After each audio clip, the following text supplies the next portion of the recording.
चालू हो गया। चेहरा इधर दिखाओ तभी ना मालूम चलेगा रघु भाई है। नहीं नहीं दिखाना है तभी ना पुण्य काम करते हो। लेकिन ठंडा पियाओगे तो फ्रिज का पानी पियेंगे तो बीमार पड़ जाएंगे। ठंडा पिएगा तो भी तो मजा आएगी नहीं।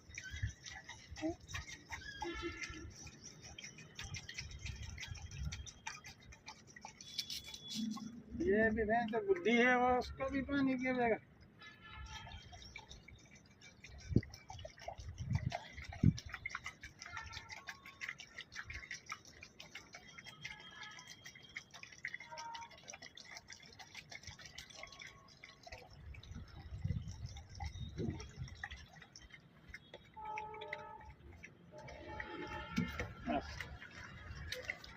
काट दीजिए। अपने का नहीं लेना है, अपना क्या करोगे यार, अपने का ये आपकी बोतल है।